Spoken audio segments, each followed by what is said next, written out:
Okay, beautiful people, here is a video guide that will help you with your Grapes of Wrath reading assignment. You'll need three things. One, you'll need the Grapes of Wrath text, and the very last entry on the Weebly has the digital copy. So go ahead and open it up. It's right here. It is 313 pages, which is less than the copy of the book. Okay. And you will need the dialectic journal. And finally, you'll need the original assignment that I gave you in class. Okay, the Grapes of Wrath reading. All three of these documents are on the class Weebly. Just have to look for them. Now, the dialectic journal, I've modified it a bit for you.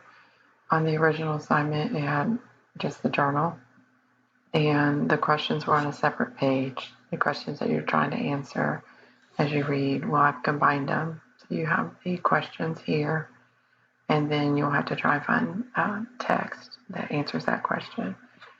For the narrative chapters, those are the chapters that are talking about the Jodes and their journey. You will have to use the notes to try to figure out what to answer there. You actually need the notes for both the intercalary chapters and the narrative chapters. So you might want to have this open as you read, or just keep in mind that you're looking for the philosophy in the Grapes of Wrath. So you're looking for naturalism, which has naturalism was a response to romanticism, and so is opposite. It has very graphic depictions of nature and of people. Shows people with a survival of the fittest kind of attitude, and so that's what you want to pay attention to. Also, the local color, which is just, presents the people and their language in a very natural way, and the love for the land. You also want to pay attention to transcendentalism, which you should be familiar with after reading Emerson and Thoreau. Okay, so Steinbeck has both.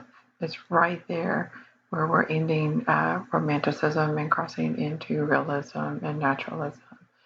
And so you'll see elements of both in the novel. With the romanticism, it's nature's,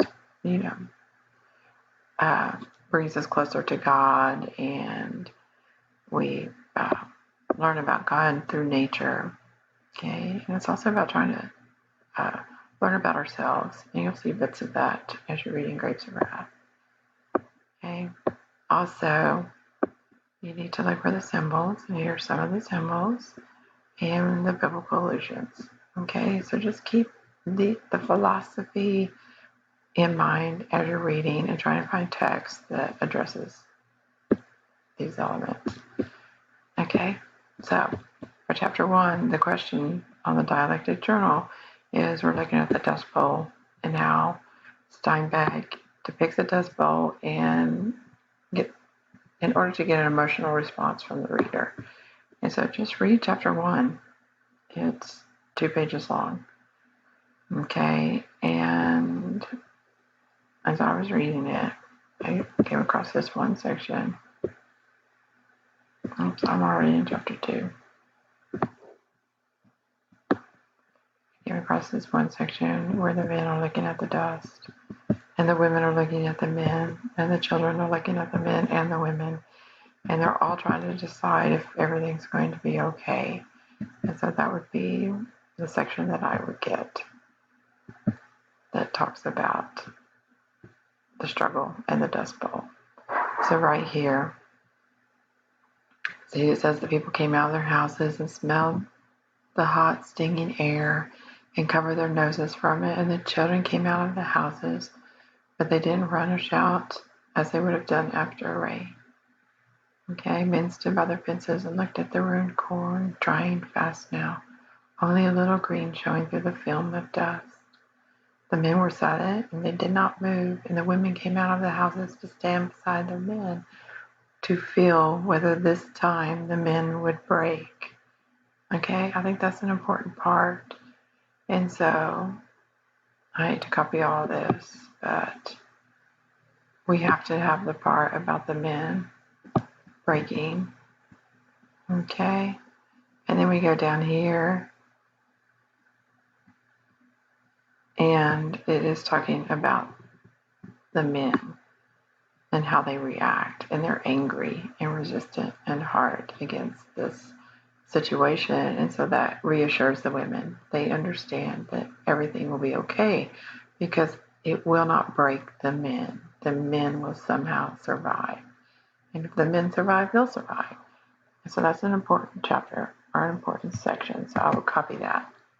And that's what I would paste into my dialectic journal because it answers this question. How does the Dust Bowl and the depiction of the Dust Bowl represent the emotions? I might move these margins around a bit. Okay, and over here, I'll analyze this section. I'm going to be thinking about the philosophy and the situation, and main thing is the purpose, emotion, credibility, tone, and in answering this question. How does he use language to evoke an emotional response from us, the reader? And so that's what you're going to answer here.